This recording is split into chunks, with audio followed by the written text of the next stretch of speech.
Et bien bonjour à tous et à toutes mesdames et messieurs, merci à tous d'avoir cliqué sur cette vidéo. Aujourd'hui on se retrouve du coup forcément sur une nouvelle vidéo, j'espère que voilà ça va vous plaire. Donc aujourd'hui on va parler des nouveaux joueurs à suivre, des joueurs qui vont performer selon moi cette saison, des joueurs qui vont être très intéressants et très sympas à regarder. Donc on va commencer tout de suite. Nous allons commencer avec un Portugais milieu de terrain, je ne parle pas de Vitinha. Il joue au même club, je parle de João Neves. Alors, donc on va commencer ce petit classement avec João Neves. Pourquoi João Neves? Parce que ce joueur m'intrigue beaucoup. J'avais pas beaucoup d'espoir sur lui, je savais qu'il y avait beaucoup de rumeurs de transfert par-ci par-là. C'est un joueur qui n'a pas quitté son pays natal donc, depuis le début de ses carrières. Il a joué à Benfica, que ce soit avec les remplaçants des U15, des U17, des U19, même avec l'équipe B, puis l'équipe A. Il a passé une saison avec l'équipe A, donc une bonne saison. Donc il a passé 2 saisons au club. Donc il a pas beaucoup joué dans sa première saison. Seulement quelques buts. Voilà, il a marqué un but, fait 3 passes D. Donc on peut pas dire qu'il était très intéressant. Pour 38 matchs, c'était pas phénoménal. Bon, là c'était avec les jeunes, mais lors de la saison 2023-2024, donc celle-ci, il a joué avec l'équipe 1, et là il a joué 55 matchs, donc on laissait énormément de temps de jeu pour 3 buts et 2 passes D. Voilà, pour moi c'est pas forcément beaucoup. Après il est très jeune, il n'a que 19 ans, hein, donc il est très jeune. Et il a quand même fait une bonne saison aux yeux des gens. Alors moi j'ai pas suivi, je suis pas beaucoup le championnat portugais et pas cette saison. Mais puisqu'on tout le monde pensait qu'il serait très bon, et j'ai écouté. Il a joué au poste de MDC, il joue un peu milieu défensif, un peu central et quelques matchs à droite. Donc j'ai pas forcément suivi. Il a été appelé avec le Portugal, donc ça voulait dire que c'est quand même un joueur qui a du potentiel. Si tous les sélectionneurs, les recruteurs le prennent, c'est qu'il y a une raison. Donc il a signé au Portugal, au Paris Saint-Germain, pardon. Très grosse signature de la part du Paris Saint-Germain. João Neves qui a été courtisé par un grand nombre de grands clubs européens. Et pour autant, il a décidé de signer au Paris Saint-Germain. Alors, je savais pas trop ce que ça allait donner. C'est vrai que moi, j'aime beaucoup ce nouveau Paris Saint-Germain. Il y a moins de stars, mais quand même, j'aimerais bien revoir des signatures un peu iconiques où on se disait c'est fou qui signe ici. Et João Neves, pour beaucoup de gens, c'était le cas. Et je comprenais pas beaucoup pourquoi. Et j'ai regardé ses premiers matchs. Et mon Dieu, mais qu'est-ce qu'il est bon. Pour 3 matchs, il en est déjà à 4 passes D. Il est sur les 4 matchs, il a été 3 fois dans le 11 de départ. Il a joué 66% du temps, des minutes jouées, pardon. Il est là dans un tiers quasiment des buts, c'est lui qui y participe. Donc pour le moment, il est que sur les passes D. Et franchement, c'est énorme ce qu'il fait. Donc, je pense que ça va être sa saison, en tout cas au Paris Saint-Germain. Le trio Vitinha, Zaïre Emery, João Neves, et en particulier Vitinha, João Neves, qui sont tous les deux portugais, va faire très mal, je l'espère. Là, il y a la trêve internationale, d'ailleurs, ce soir, le Portugal joue, et la Croatie aussi. Quand on voit sa courbe marchande, on peut voir qu'elle est très intéressante. Il a évolué rapidement. Le 2 mars, donc cette période durant laquelle il commence à jouer avec l'équipe 1, il passe de 2 500 000 de valeur à 55 millions, donc ce qui est énorme. Puis il a signé au Paris Saint-Germain cet été. Donc c'est le premier transfert qu'il fait et j'espère pour lui que ça va bien se passer, j'espère pour lui que ça va bien jouer, j'espère qu'il va nous montrer de belles choses au Paris Saint-Germain et qui sait qu'il va nous ramener peut-être une Ligue des Champions, peut-être qu'il va ramener aussi des trophées, ça c'est ce qu'on l'espère. Il nous signe jusqu'en 2029, donc c'est quelque chose de bien, ça laisse beaucoup de temps, ça lui donne un contrat de 5 ans et j'espère que Paris va le garder parce que franchement il peut être très intéressant. On passe au deuxième joueur, un ex-parisien, un parisien dont on n'avait pas beaucoup entendu parler dans son petit passage à Paris. Je parle évidemment d'Hugo Ekitike, un Français donc, qui joue actuellement à Francfort. Alors Hugo Ekitike, c'est un profil très atypique. Pourquoi? Parce qu'il a joué au Stade de Reims tout le début de sa carrière. Après le Stade de Reims, il a signé un petit peu en Danemark. Il est revenu après parce qu'on a vu qu'il pouvait être bon. Il signe un prêt au Paris Saint-Germain avec option d'achat de 28 millions d'euros. Après ça, il retourne au Paris Saint-Germain pour le prêt, puis on le re-signe. Et là, bon, cette saison n'a pas été bonne du tout pour le jeune français qui n'a que 22 ans parce que lors de sa première saison au Paris Saint-Germain, il n'a pas montré grand-chose, pas de choses intéressantes.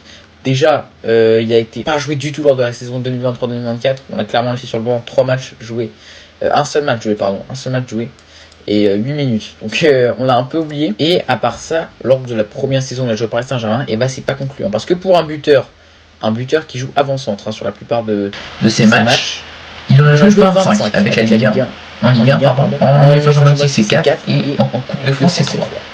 Sur ces 32 matchs, il n'a marqué que 4 buts et 4 passes D. Donc 8 buts, enfin 8 participations dans des buts au total. Pour 32 matchs, c'est pas énorme du tout, c'est un quart, c'est-à-dire un match tous les 4 sur... Une fois tous les 4 matchs, il va être décisif. Sauf que c'est un buteur, un avant-centre, donc on doit compter sur lui beaucoup plus que ça, il doit être là tout le temps, et ça n'a pas été le cas. Jusque-là, on pouvait se dire que c'était normal, mais on l'a pas laissé, on n'a pas juste laissé plus longtemps, on l'a renvoyé en prêt du côté de Francfort.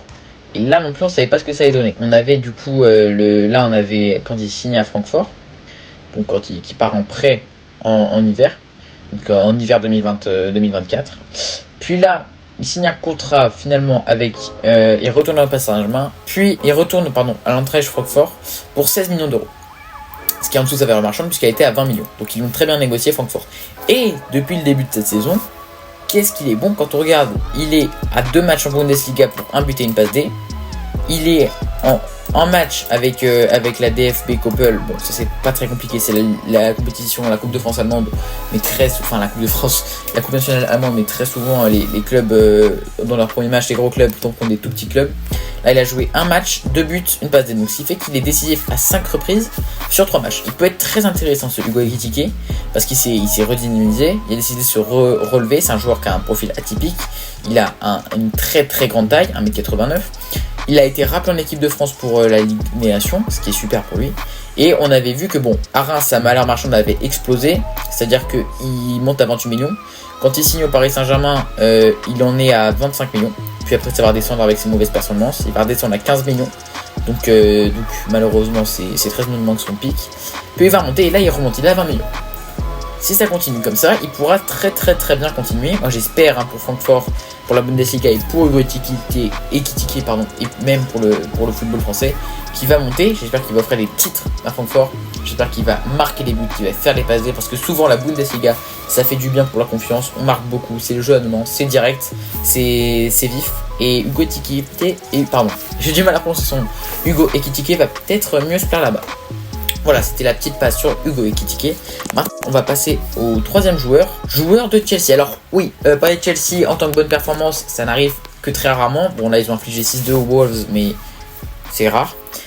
On va parler de Noni Madueke. En parlant des Wolves, c'est celui qui a marqué le hat-trick contre eux. Donc Noni Madueke, c'est un joueur de 22 ans.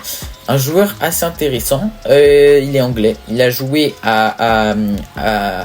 au PSV Eindhoven. Il était à Tottenham. Il était formé à Tottenham. Il a été il a été signé au PSV Eindhoven, au U17, puis il est monté au U19, U19, U21. Puis il a signé au PSV Eindhoven et 2 ans après, il signe à Chelsea. Donc, Noni Madueke, c'est tout simplement lors de sa première saison avec le PSV Eindhoven, la bagatelle de 9 buts et 6 passes D pour 35 matchs. Ce qui est énorme, surtout qu'il avait marqué en conférence League, il avait marqué un but et fait une passe D, donc il avait su être intéressant. Donc voilà. Donc la saison 2021, un an avant, je me suis trompé. Il fait 32 matchs pour 9 buts et 8 passes D, c'est énorme aussi. Puis il signe à Chelsea. Donc il signe en hiver, il joue 12 matchs de Première Ligue pour un seul petit but. Ce qui est dur pour un buteur comme lui. Enfin un ailier droit qui avait performé au PSV Eindhoven, on peut dire que c'est le besoin de se remettre dans le mou. Et puis la deuxième saison à Chelsea, il joue 34 matchs pour 8 buts et 3 passes D. Ce qui en soi n'est pas mauvais, surtout qu'il aura joué il aura beaucoup joué à droite, un peu au milieu de droit, 4 matchs et un match chacun en ailier gauche et en avant-centre. Il a marqué à 8 reprises et fait 3 passes D, ce qui est très intéressant. Mais c'est pas encore ce qu'on veut. Connaissant Chelsea, c'est quand même le bordel, c'est compliqué de performer à Chelsea ces derniers temps. Il y a que Palmer qui l'a fait et encore là, en ce moment il a du mal à se relancer, j'ai l'impression. Et là sur cette saison, alors évidemment on parle en avance, nous sommes que le 5 septembre, donc on n'a pas tous les éléments, là on fait des prévisions. Il nous fait 4 buts pour 4 matchs face en qualification de Conference League et en Première Ligue. Alors il a infligé les buts que face à Wolves, mais ça peut être très intéressant comme profil, parce que c'est un joueur qui pourrait performer, qui pourrait enfin être bon, surtout qu'il est un milieu droit. Ça pourrait être une très bonne alternative avec le buteur qui est, il me semble, Christopher Nkunku. Il a une valeur marchande de 28 millions d'euros. Sa valeur marchande était à 30 millions, ça veut dire qu'il continue d'être bon au niveau de la valeur. encore une fois quand il fait acheter à Chelsea, donc c'était bien durant la période hivernale. Bon, et bah Chelsea l'avait encore une fois surestimé. Ils ont quand même payé le double de sa valeur marchande et encore un peu plus. Mais franchement, profil intéressant. Profil qui pourra jouer à droite, aider Dan Kunku ici, et puis là il y aura d'autres joueurs. Il nous a montré qu'il savait marquer 3 buts face au Wolverhampton. Face à Wolverhampton, pardon. Et il est souvent sur le 11 de départ. Donc il pourra être très intéressant dans cette saison. Si évidemment Chelsea décide de le faire jouer parce qu'ils sont quand même 40 joueurs. Donc bon, il va falloir faire des choix. Mais moi je pense que Noni Madueke est une piste à suivre pour Chelsea s'ils veulent performer. On va passer à l'avant-dernier joueur, c'est Luis Diaz. Alors Luis Diaz, on en a entendu parler longtemps. Luis Diaz c'est un joueur pas non plus tout jeune. Il a 27 ans. Alors c'est pas énorme mais il est quand même à 3 ans de la trentaine. Donc on est déjà dans un âge assez avancé. Il faut savoir qu'il a joué en Colombie jusqu'en 2019. Le 10 juillet 2019, il signe à Porto pour 7 millions d'euros. Porto, les clubs portugais, on sait, ils savent faire fluctuer ils savent pister les joueurs qui ont du talent et puis après ils les revendent très cher. On a eu ça avec Benfica, on a eu ça avec le Porto, et on a aussi avec Porto FC, on a aussi eu ça avec le Sporting Lisbonne. Là, ils te le revendent à Liverpool pour 51 millions d'euros. Alors qu'ils l'ont acheté 7 millions, donc je te laisse faire le calcul, mais au niveau de la marge, elle est énorme.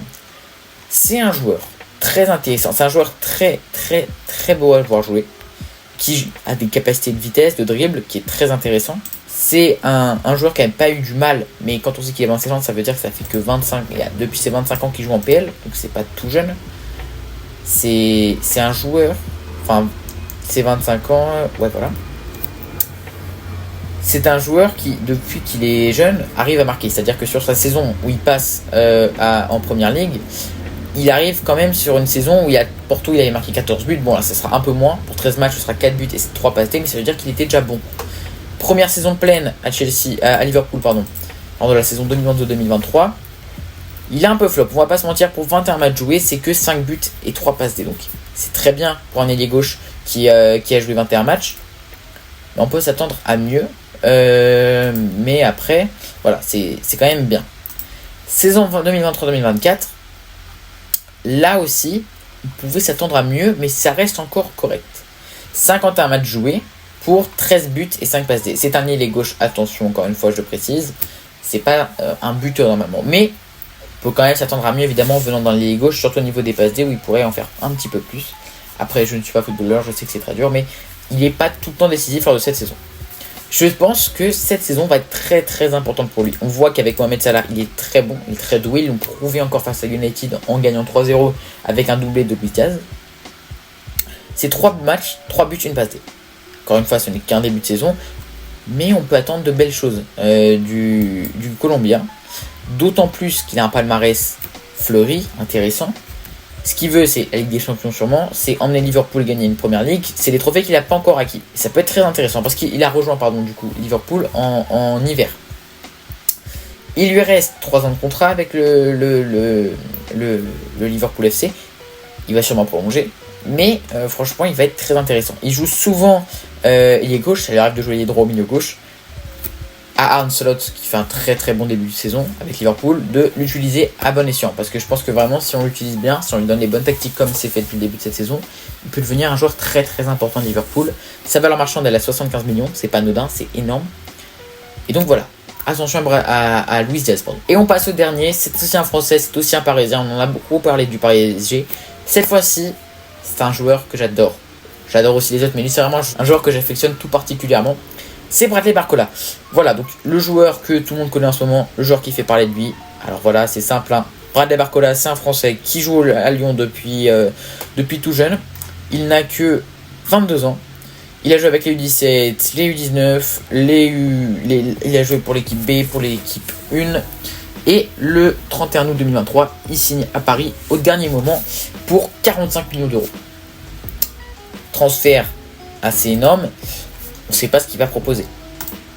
Et pour autant, il va nous proposer une belle saison. Une saison où il a dribblé, où il a été très intéressant. Il nous a fait rappeler un peu, pas Neymar, parce que Neymar c'est un monument, on ne peut pas dire que ce joueur nous a fait rappeler Neymar, mais il nous a fait rappeler 2-3 petits dribbles sympathiques. On a aimé le voir jouer. Il n'y a pas que moi, je pense que c'est le cas pour beaucoup, n'hésitez pas à me le dire. Il a joué partout, hein, ailier gauche, ailier droit, milieu, buteur et même une fois milieu gauche.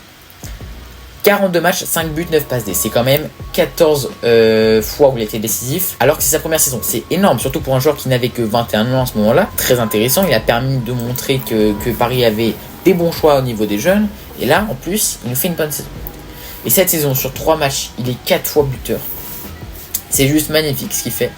Quand on voit qu'il nous plante un doublé face à Montpellier, un but face au Havre et un but face à Lille, qui est une grosse équipe, en étant lié gauche, pas en étant buteur. C'est un joueur, encore une fois, qui a beaucoup de potentiel, un joueur qui joue pour le plaisir et qui kiffe le football en fait. C'est juste qu'il nous offre du football magnifique, il dribble, il court, il nous fait rappeler un peu Mbappé, mais voilà, pas le Mbappé qu'on connaît, qui est un peu plus dans différents moods. Voilà, je vais pas parler sur ça parce que j'adore Mbappé, mais c'est vrai qu'il est différent d'avant. Et là, on a l'impression de voir le Mbappé jeune, celui qui court, qui a de la vista, celui qui sait ce qu'il veut, celui qui réfléchit pas, qui dribble, ça part tout seul, puis ça marque.